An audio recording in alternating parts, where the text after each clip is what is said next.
pagi ya, ini masih pagi ya untuk kita semua. Tempat buat Persi dan teman-teman semua. Saya sebenarnya topiknya digitalisasi, tetapi sudah banyak yang WA saya, Dr. Edi tolong tekankan ke apa yang harus kita kerjakan di 2023 gitu. Ternyata anggota kita banyak yang gamang ya menghadapi 2023 ini. Teman-teman, ini 6 yang harus kita pahami. Jangan sampai kita membuat program kerja kita nggak ngerti program prioritas pemerintah. Ini 6 nih.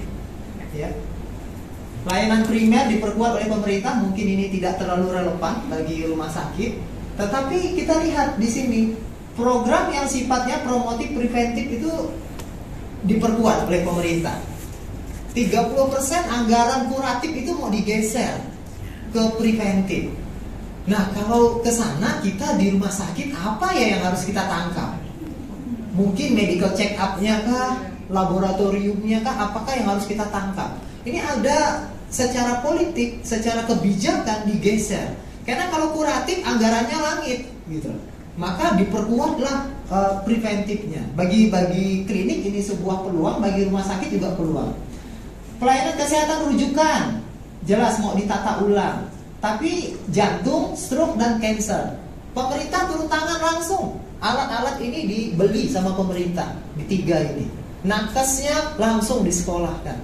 Harapan Menkes di tiap-tiap provinsi bisa melakukan cath lab.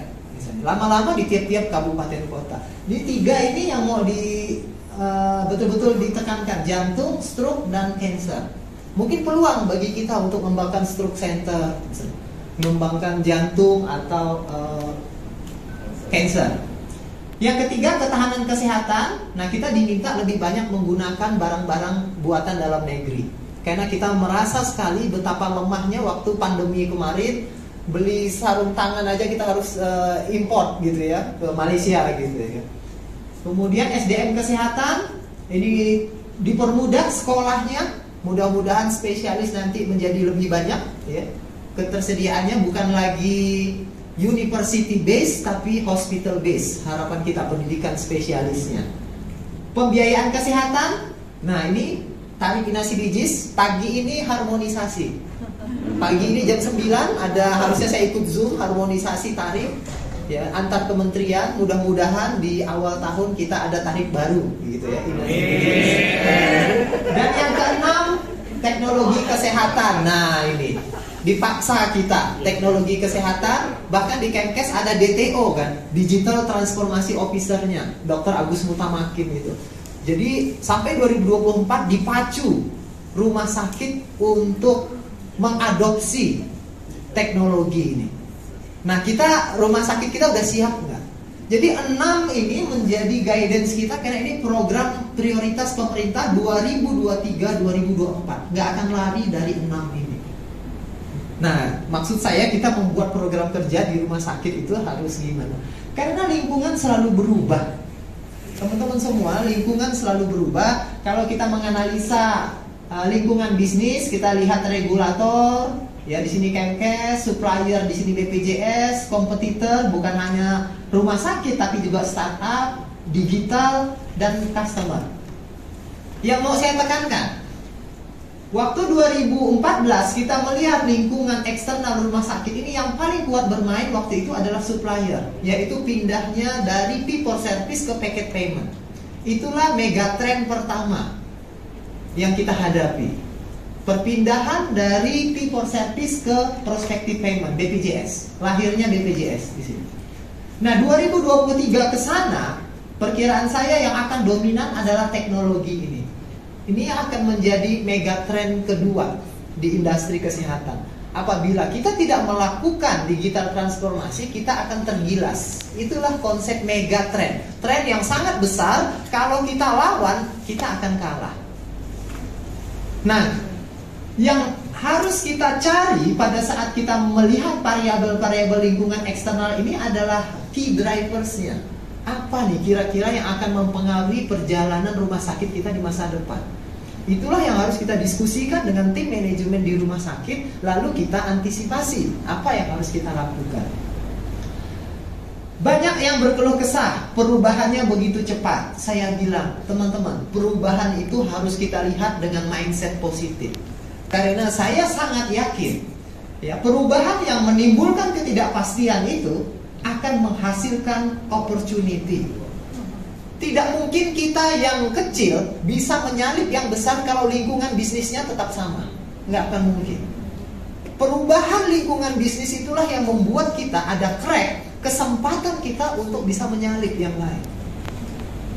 Jadi di mindset tim kita bahwa perubahan harus kita lihat secara positif. Tetapi untuk bisa menangkap opportunity itu, menangkap peluang itu butuh leader dan butuh sumber daya yang siap. Kalau tidak, peluang itu akan lewat begitu saja. Nah, pengalaman saya berkeliling Indonesia, 3 inilah penghambatnya. Ya kan? Ini penyakit rumah sakit di Indonesia ini ada 3. Ya. Nomor 1, lemahnya organisasi dan leadership di rumah sakit. Cara mengorganisasi orangnya juga masih bingung, struktur organisasinya juga kadang-kadang kosong, kotak-kotak doang, ya. Habis itu pemimpinnya berganti-ganti, direktur rumah sakitnya baru setahun berganti-ganti, ya kan? Kedua, problemnya di manajemen, dan yang ketiga di bisnis, pemahaman terhadap bisnis. Para pengelola program administrasi manajemen rumah sakit, mereka menyadari yang di sininya lemah. Makanya UPH ya, UPH Marsnya digabung dengan MM. Iya, UI memperbanyak ilmu cost accounting, akuntansi biaya. ESA Unggul juga beberapa kali kan saya diminta mereka untuk jadi dosen tamunya itu, mereka menambah muatan-muatan bisnisnya. Nggak bisa lagi kalau nggak memiliki ilmu bisnis. Kenapa? Kita ngelola 200 miliar rata-rata rumah sakit. Asetnya saya perhatikan itu 150-200 M aset rumah sakit. Teman-teman ngelola duit bukan 1-2 miliar. Sebagai direktur rumah sakit ngelola aset 100-200 miliar, itu besar. Nah, pertama, di organisasi dan leadership. Kalau saya keliling Indonesia, problemnya yang 2 merah ini.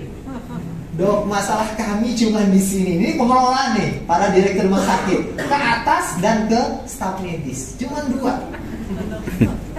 Saya akhirnya berkesimpulan, enggak ya?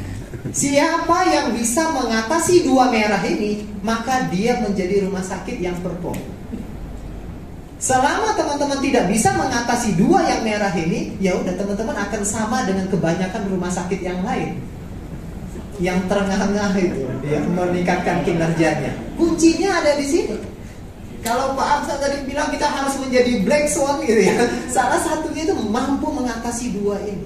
Itulah kerjaan kita sebagai pengelola. Bagaimana caranya? Masing-masing caranya, masing-masing tempat bisa banyak.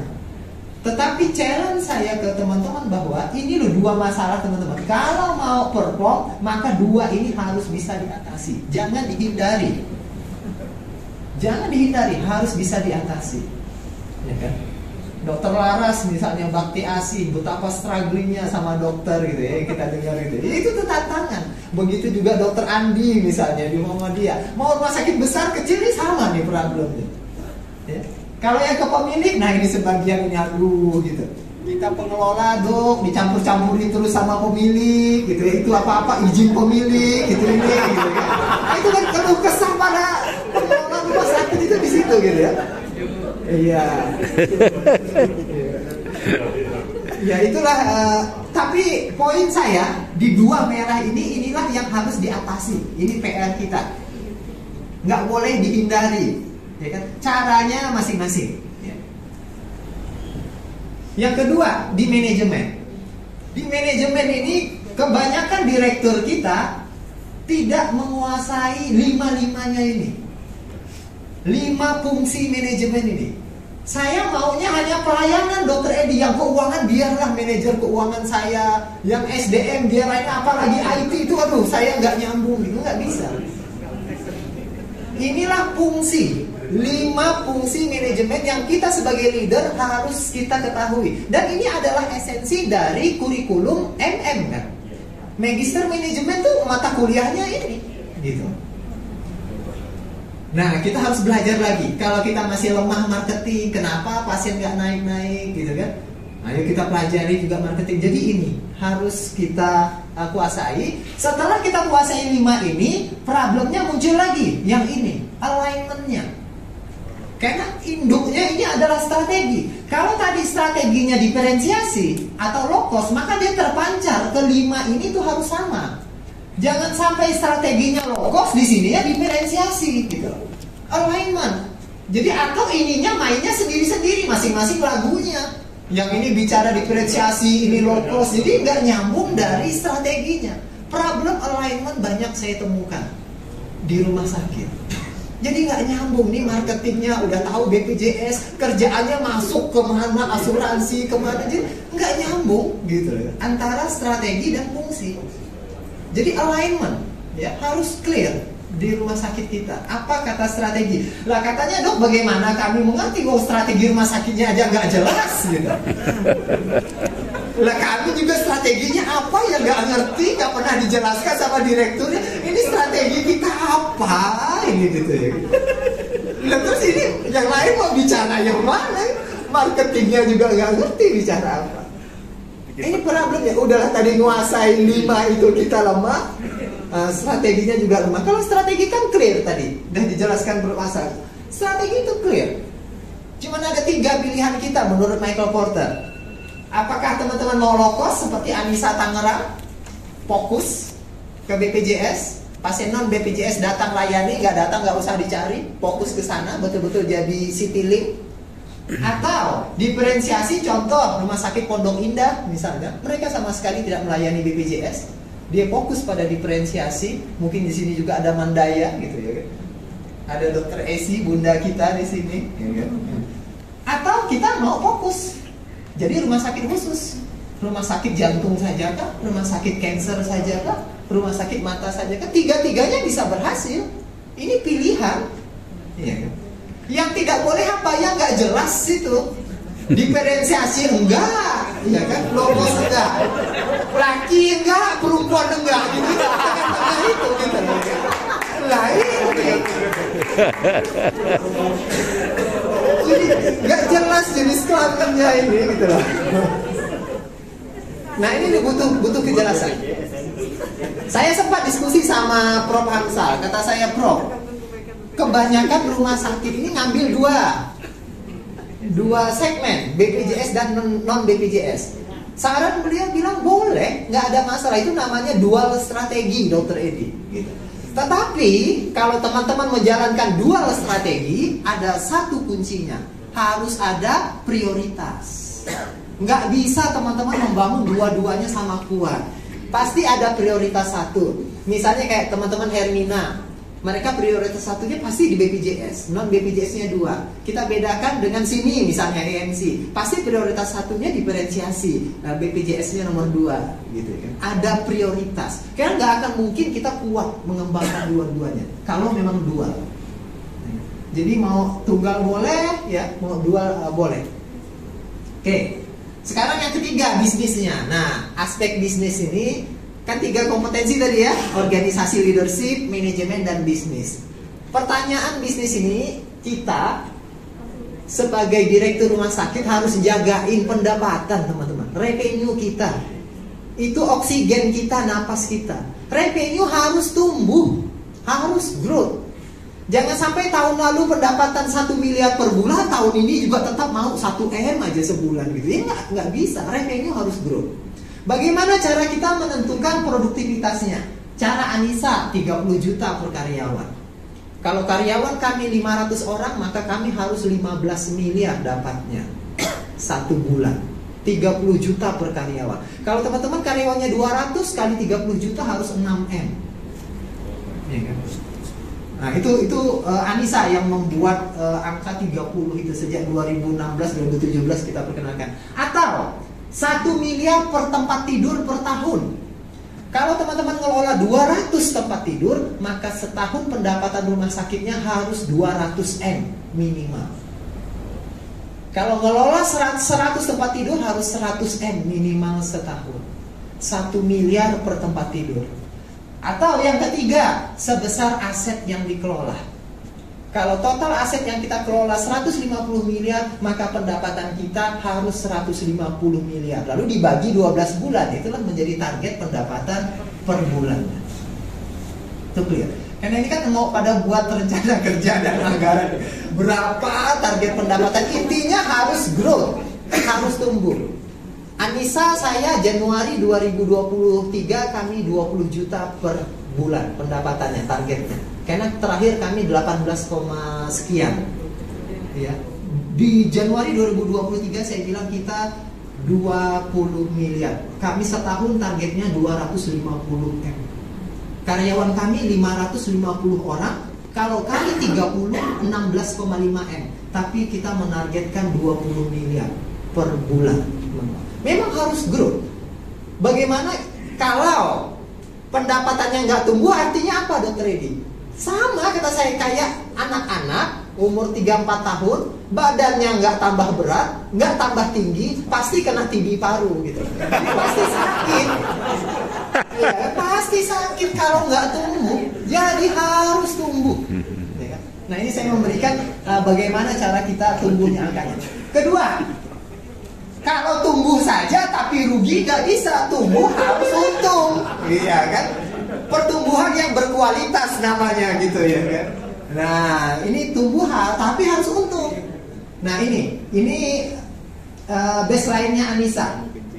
Biaya operasional kami itu 70%. HPP obat dan alkes 12%, jasa medis 22%, gaji karyawan 28%, biaya operasional 8%. 70%. Saya berkeliling, rata-rata teman-teman EBITDA-nya di bawah 20. EBITDA belum dikurangi earning before interest, tax, depresiasi dan amortisasi. Belum dikurangi penyusutan, belum dikurangi bunga bank, belum dikurangi pajak. Saya bilang teman-teman, supaya kita bisa tumbuh, ada sisa untuk pertumbuhan, maka EBITDA kita jaga di 25-30. Anissa masuk di rentang angka ini. Dengan fokus BPJS saja Anissa bisa mencapai EBITDA 25-30. Bukan berarti dengan BPJS kita kecil, gitu loh. EBITDA-nya. Karena kalau profitabilitas kita rendah, kita tidak punya kemampuan bertumbuh.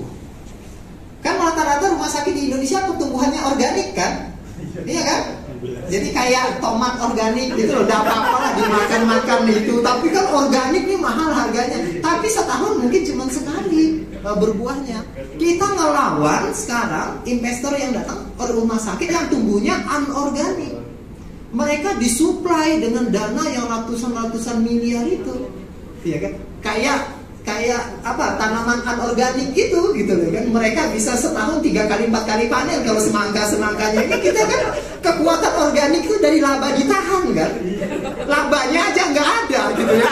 Apanya mau tumbuh? Lah makanya bukan hanya organisasinya tidak tumbuh, karyawannya juga nggak sejahtera kan, nggak naik gajinya, yang mana duitnya gitu. Nah, maka saya bilang kita harus tumbuh pendapatan, tetapi juga pertumbuhannya harus sehat, harus laba. Ya, supaya sisanya masih ada untuk menumbuhkan bisnis kita dan untuk meningkatkan kesejahteraan. Tidak ada rumusnya kita mau kerja keras dulu. Tidak ada rumusnya kita minta gaji besar dulu baru kerja keras gitu ya. Kita harus kerja keras dulu baru gaji kita bisa naik. Nah, inilah rumahnya Anissa, ini frameworknya. Saya sering ditanya, Dokter Edi, rumusnya Anissa bikin rumah sakit Anissa bisa tumbuh sebesar itu tuh apa sih? Nah, ini rumusnya saya bagikan nih di sini. Ya, karena sesama Banten ini. Ini Anissa. Pertama, yang menjadi pondasi rumah kami itu ada 2. Pondasinya itu ada 2. Digital transformasi dan kepemimpinan strategi. Nggak bisa kita melihat segala sesuatu selalu short term. kita melihat sesuatu juga long term, multi perspektif, itu kekuatan kita. Dan kami state transformasi digital itu fondasi rumah sakit kami ke depan. Kalau nggak ada transformasi digital, goyang rumah sakit kita. Kena gempa 4 skala Richter aja udah roboh itu gitu ya. Itu ya. Nah ini lalu ditopang oleh 4 pilar. 4 pilar itu adalah 4 fungsi manajemen tadi. Pertama, manajemen SDM, dia fokus pada talent. Scarcity kita itu kan ada pada dokter spesialis dan perawat-perawat handal. Jadi talent manajemennya harus kuat kita di sini. Untuk manajemen pelayanan itu kita ke layanan unggulan. Kita nggak bisa bicara lagi mutu, patient safety, itu udah standar gitu. Itu udah harus ya. Kita harus bicara layanan unggulan. Kita harus bicara pemasaran. Nggak bisa sekarang kalau kita nggak kuat pemasarannya. Pertarungannya itu luar biasa itu di market gitu ya kan. Dok, yang ini ngasih 500.000, kalau kita ngasih 500.000 kita ditinggalkan, wah diadu kita sama itu. Ada feedback kita, macam-macam, harus kreatif kita melawan itu, ya kan? Dan yang terakhir, kita juga harus ditopang dengan keuangan yang kuat, yang sehat. Nggak bisa kalau enggak. Nah, 4 pilar ini dikunci. Ya, ini kuda-kudanya entrepreneurship, harus berani ngambil risiko. Kalau kita mau aman-aman saja melakukan sesuatu yang biasa-biasa saja, nggak akan bisa kita berkembang. Harus ada entrepreneurship-nya. Dan ini semua dilingkupi oleh visi, misi, nilai, dan tujuan strategic intent ya, dari rumah sakit kita yang kita tentukan. Ini dipayungi oleh atapnya itu. Ini adalah framework-nya Anissa. Ya. Jadi walaupun rumah sakit tipe C kecil, BPJS itu keren, ada framework-nya gitu. Kalau ditanya gimana rumusnya Anissa, ya inilah ini. Lalu 2023 apa yang kami lakukan? Nah ini saya jelaskan Bapak Ibu. 2023 kami punya pohon Anissa. Nah ini pohonnya Anissa Bapak Ibu. Ini sasaran strategis Anissa 2023. Mungkin bisa jadi inspirasi dari Bapak Ibu. Kami tetap memperkuat 3 akar ini.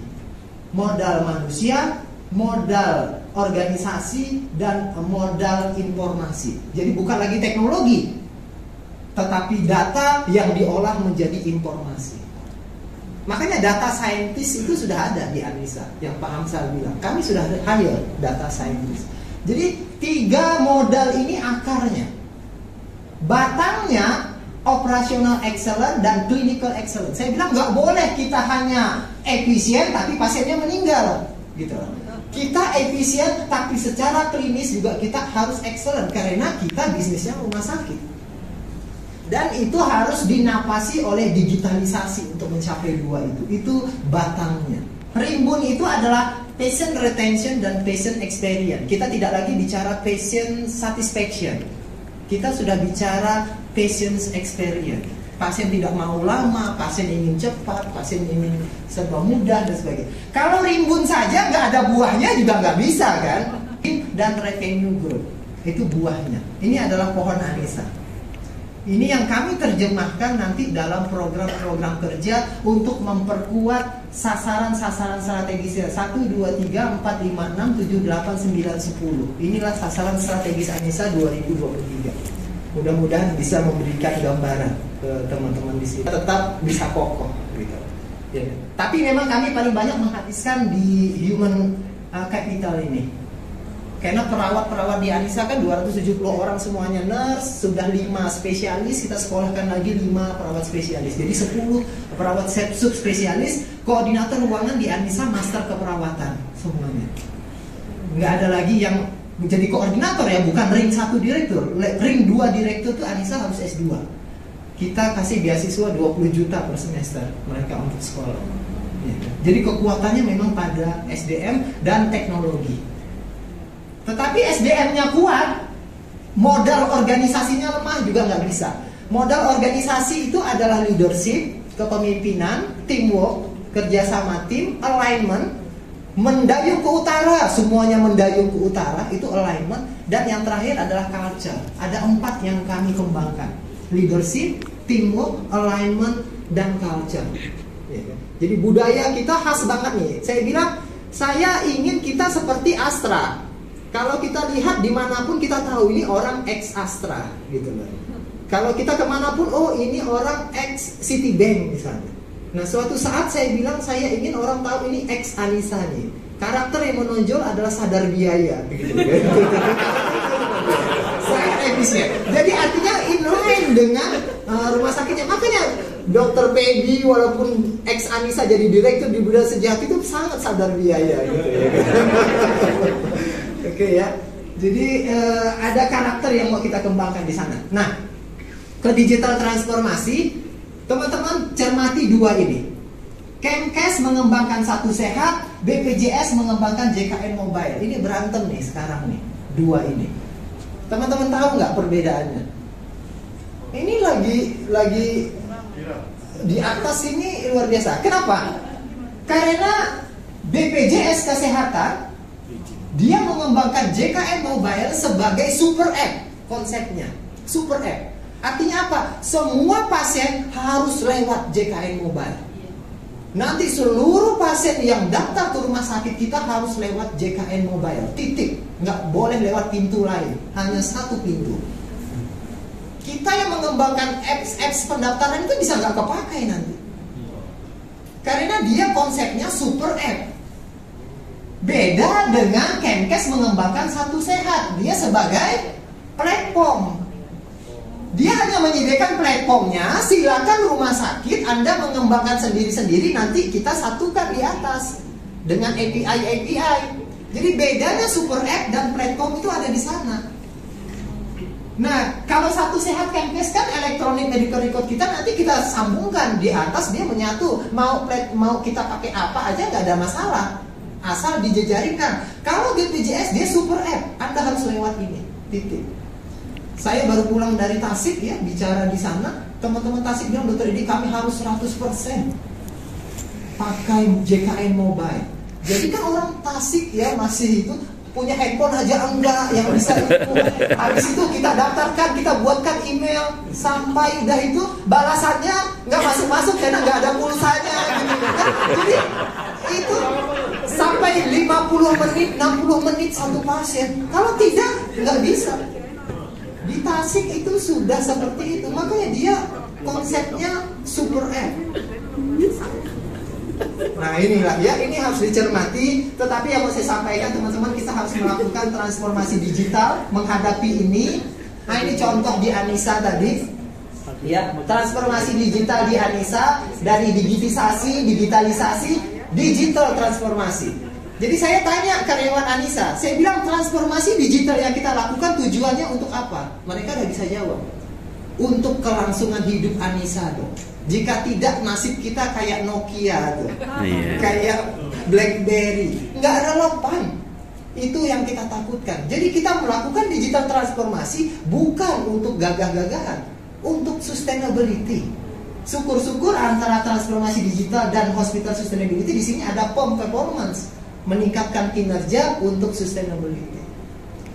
Jadi bukan untuk gagah-gagahan, untuk sustainability. Kenapa? Karena ekosistem kita sudah serba digital, teman-teman. Nah, bisnis modelnya akan berubah ya. Coba kita lihat. Begitu kita berhasil melakukan transformasi digital, kami sekarang baru tahap ini, digitisasinya udah selesai dari manual ke digital, ya.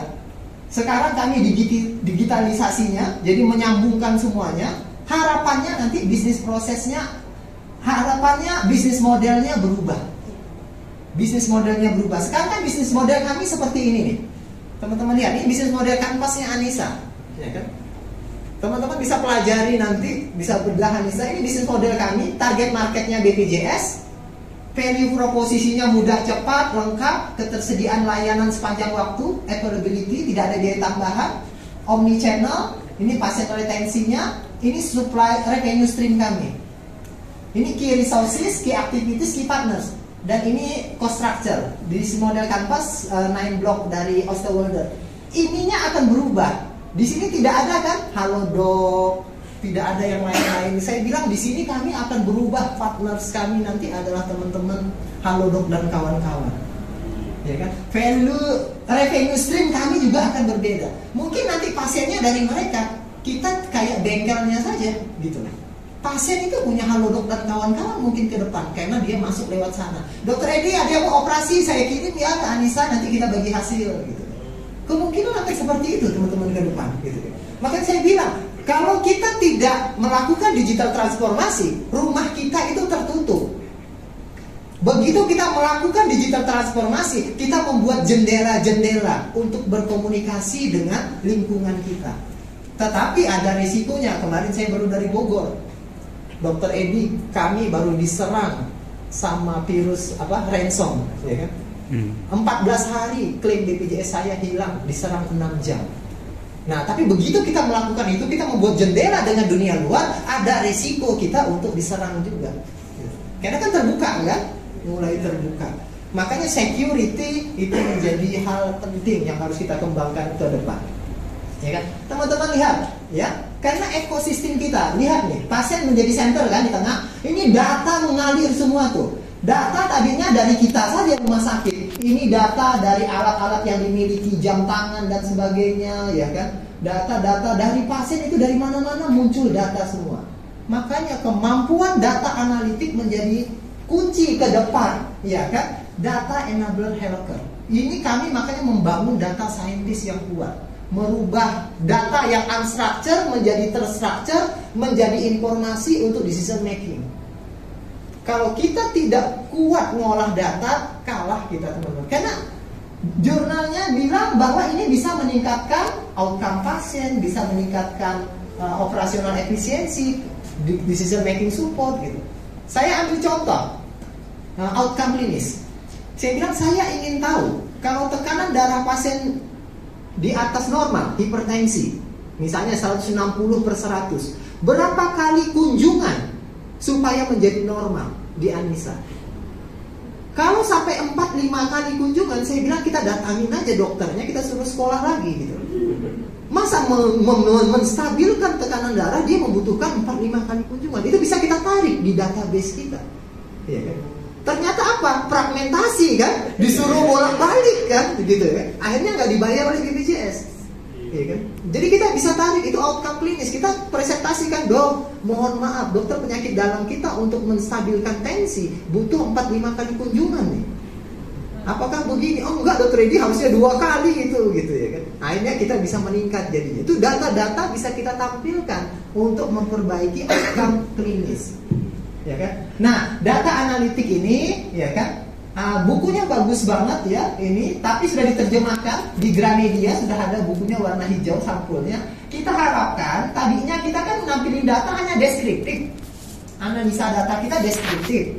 Kemudian kita juga sudah bisa memforecast lah, memprediksi, ya kan? Kira-kira kalau naik 10%, 20% gimana? Nah, Anissa kami sudah harus level yang ketiga, preskriptif. Jadi prediktif, kita preskriptif, sudah memberikan rekomendasi perbaikan. Perkiraan saya 2-3 tahun ke depan dengan AI yang semakin kuat, algoritma yang semakin kuat, kita sudah otonom. Jadi dari itu sudah keluar semua itu analisanya, ya kan? Jadi sekarang Anissa baru mengembangkan kemampuan analitiknya di level ketiga, ya kan?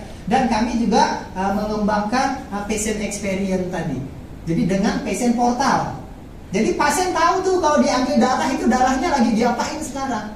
Udah dibaca oleh dokter kah, lagi diproses kah, masa kalah kata saya dengan kita ngirim paket barang aja kita tahu, ya kan ada di mana. Sekarang pasien diambil darahnya itu kan dia bertanya hasilnya kapan gitu ya. Dia bisa ngikutin nanti di handphonenya itu darahnya lagi diproses sampai di mana. Dan untuk ini Bapak Ibu, ya, ini slide penting.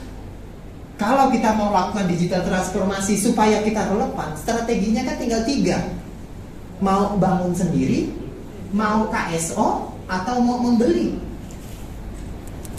Ayo, 3B ini. Mau buat sendiri, mau KSO, atau mau beli jadi. Nah, itu pilihan ada di Bapak Ibu. Anissa kami buat sendiri. 15 orang sekarang IT-nya di Anissa. Ruangannya kecil, teman-teman kalau datang ke Anissa 15 orang IT-nya. Dan 4 orang desainernya. Ada Dr. Adek, Bu Nawang, Dr. Tias, Pak Sodi. Desainernya 4, 15 orangnya IT. Kami kembangkan sendiri. Ya. Sehingga sudah kita install di beberapa grup kita. Supaya apa? Supaya kita lebih cepat di dalam mengembangkan layanan itu. Oke, Bapak Ibu, terima kasih sudah bersama saya.